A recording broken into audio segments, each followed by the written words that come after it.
Good day. This is kind of a part 2 video. We are still at the Commonwealth Air Training Plan Museum in Brandon, Manitoba. Just around. Part 2 video, if things go well. We're gonna be going up in the Tiger Moth. I think I just heard it coming back. I could hear it sputtering and oh, there she is. So yeah, this plane right here. Gonna go fly in that thing. Someone's just getting out, but I think my turn is coming up next. In my previous video, I did a little walkthrough of the museum here, so you can check that out if you missed it. We're gonna go in the hangar.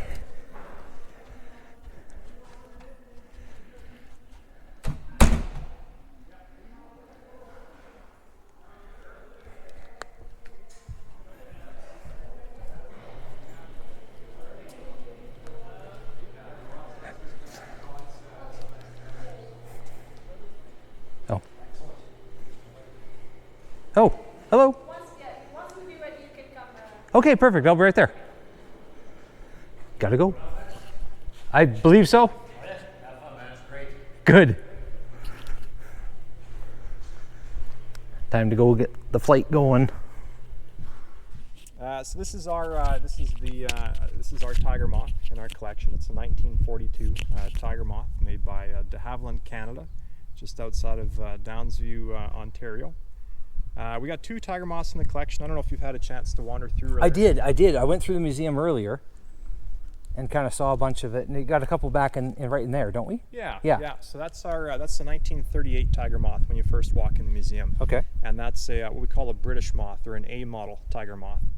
When Canada was looking for an elementary trainer for a primary trainer back in the Second World War, they chose the Tiger Moth. And they wanted a couple different modifications to it to make it a little bit more suitable for operation in Canada. So you'll see that this one has a full cowl on it.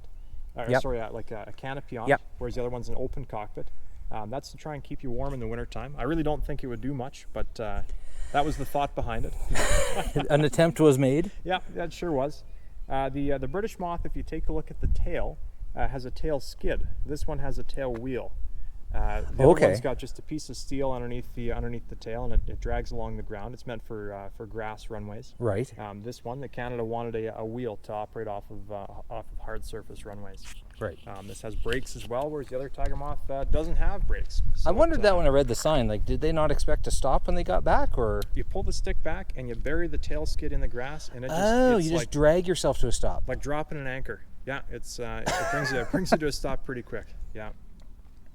But this one's a little bit more friendly to use here in Brandon with the paved runway out there. It takes about a 3-person crew to carry the airplane out to the runway, and it's a bit of a production to fly that one. So this is what we're up in today, our 42 C model, Canadian model Tiger Moth. So we're super modern compared to the one over there. Oh, you betcha. Yeah. That's good.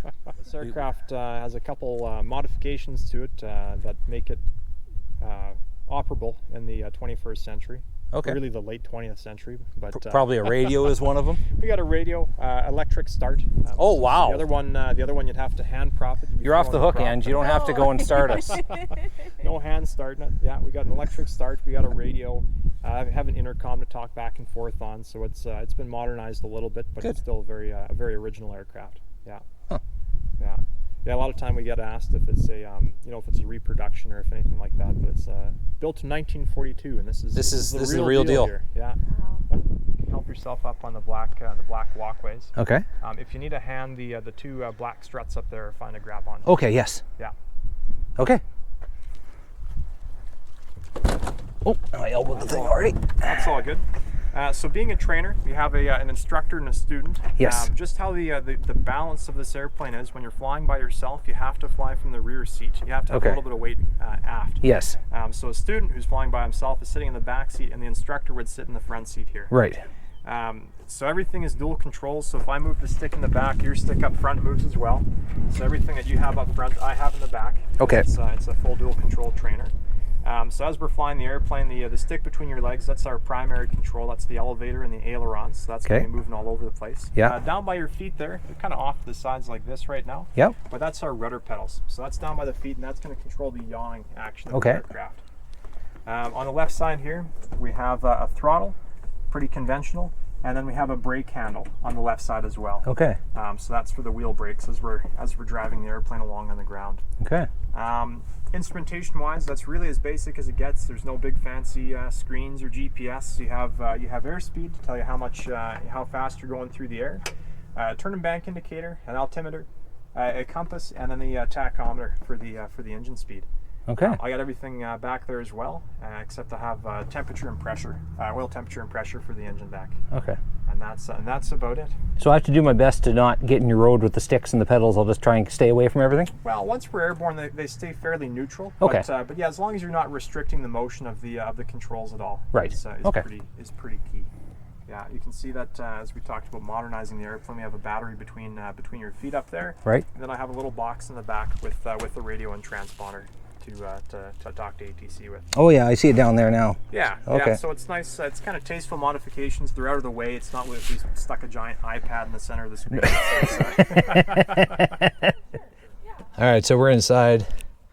We're just gonna taxi over and get some fuel.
Hello, can you hear me okay?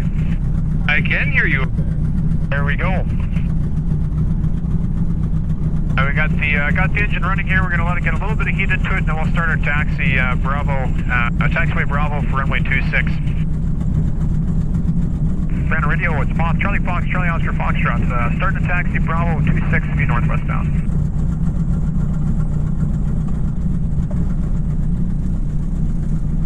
Foxtrot, Charlie Oscar Foxtrot, Brandon Radio, Roger, runway 26, wind 2604, altimeter 2986. The traffic inbound from the north, Cessna 150. Estimating 5 minutes, runway 26. Charlie Oscar Foxtrot, we'll check the inbound traffic, we'll hold short 26. Charlie Oscar Foxtrot, Roger. Foxtrot, Roger, they Bravo. Brand altimeter 2986. And traffic lane down, runway 26, Cessna 150. So, what kind of fuel thing burn? This burns 100 low lead, 100 octane low lead avgas. We've got a 19 imperial gallon tank on top of you there, and it burns about 7 to 8 gallons an hour. That gives this airplane about a 2.5 hour endurance. The airplane cruises about 75, 80 miles an hour. So at that speed, you'll see about 160 miles comfortably. You can really push it to about 200 if you really wanted to.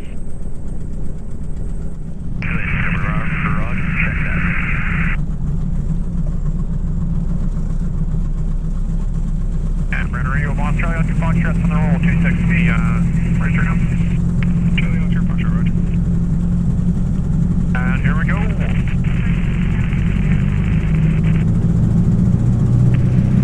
Charlie, roger.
this kind of plane ever used in combat, like maybe in World War I kind of thing, or was this kind of between the two wars when they developed it? No, this aircraft, the first flight of the Tiger Moth was in the early 30s, and so it missed World War I kind of altogether. It was built as a trainer. It was never really designed as a fighter aircraft. So I never saw frontline service. They did use it for reconnaissance a little bit, but it was mostly a primary trainer.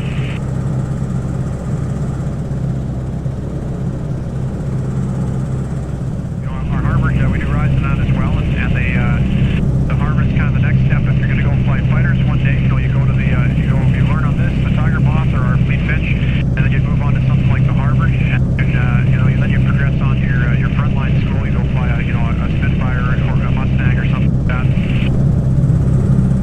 So there we go. Every year I'll come back, I'll do the next level. progress through the training program. Yeah. It's our dream and plan one day to restore one of the twin engine aircraft that you see in the hangar.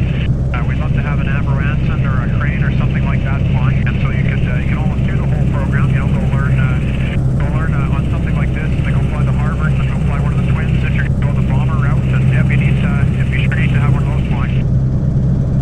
The Aberranson, Canada had about 4,400 in World War II, 4,400 of them, and as a kind of a bomber trainer. And right now in the world, there's very few surviving examples, and there's only one airworthy one, and it's in New Zealand. Sorry.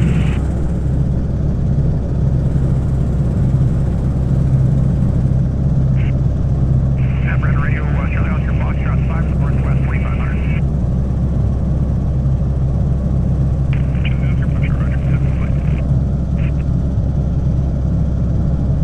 Looks like a bit of rain coming that way.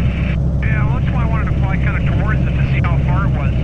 No sense in flying away from the rain, and then the rain comes over the airport, and now you're stuck. So that's about 15 miles north of the airport right now. We're not going to go anywhere near the rain, but it's always a good gauge to see how far away it is.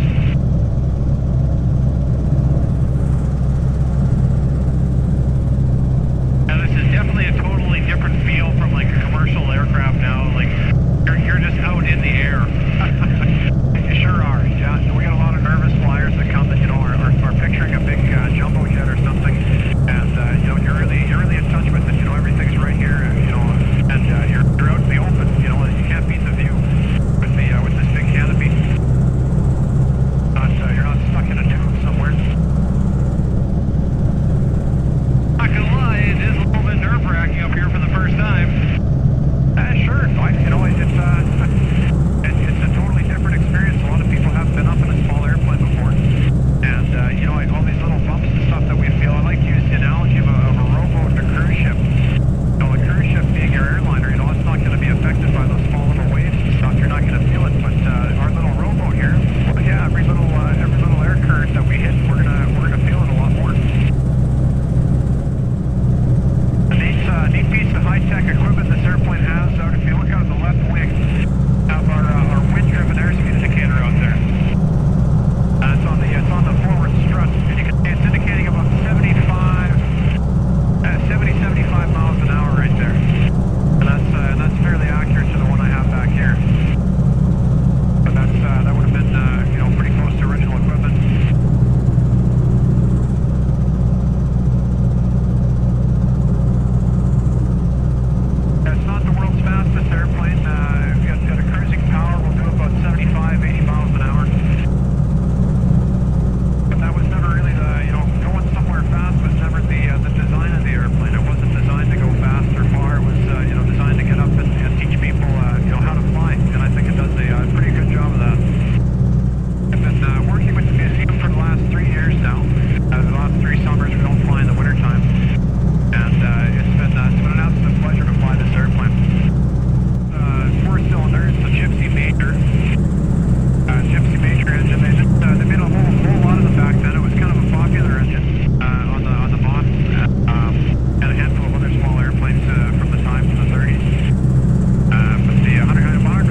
your head remains in the center or off to the right side. I'm going to be looking past your head on the left side of the airplane.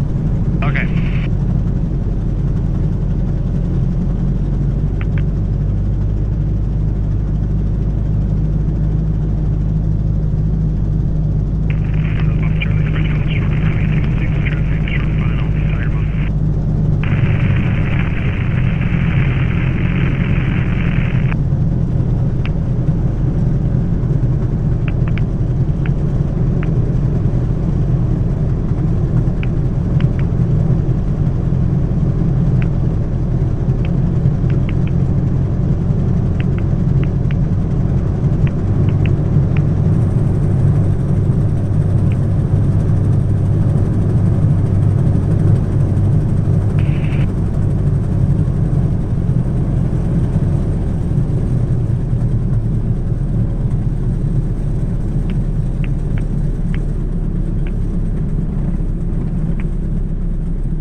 Not an expert, but that felt pretty smooth to me.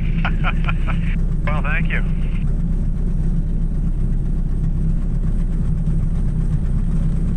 It's a little bit easier when you can see things looking forward. I like to hug the side of the runway here just because that gives me something in my peripheral to look at. But no, it's a nice landing airplane.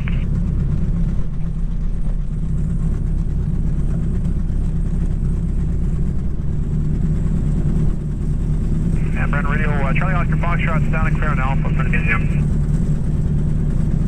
Charlie Oscar Foxtrot, roger. And that's the last flight for us for today. Thanks for your help on the circuits earlier. Roger, no problem.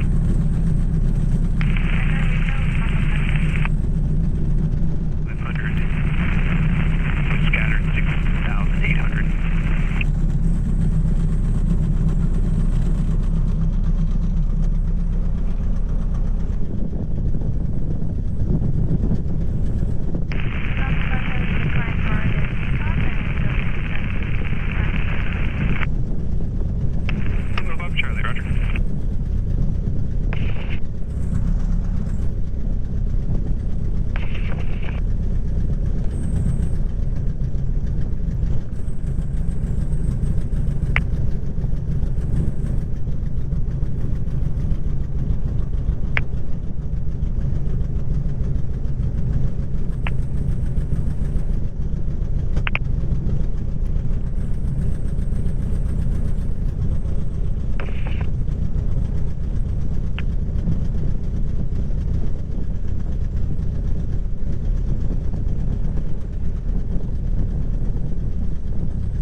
Just like that.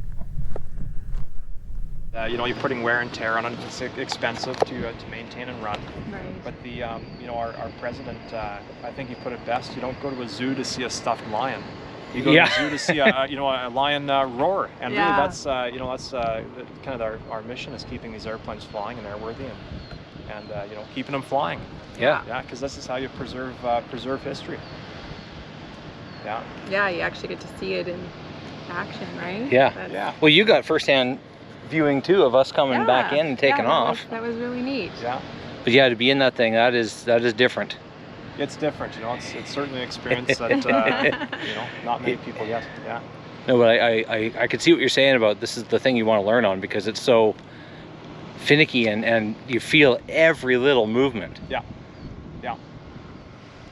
No, I mean, there's different philosophies to everything. You know, if you're gonna always be flying stable airplanes, well, it makes sense to learn a stable airplane. You know, like I learned on that 150 over there, something very similar to that one. Well, like, okay, yeah. And you know, that was fine, but I've always liked older airplanes. So as soon as I could, I was getting my hands on old airplanes. And it's just different. It makes you have to pay attention all the time. You know.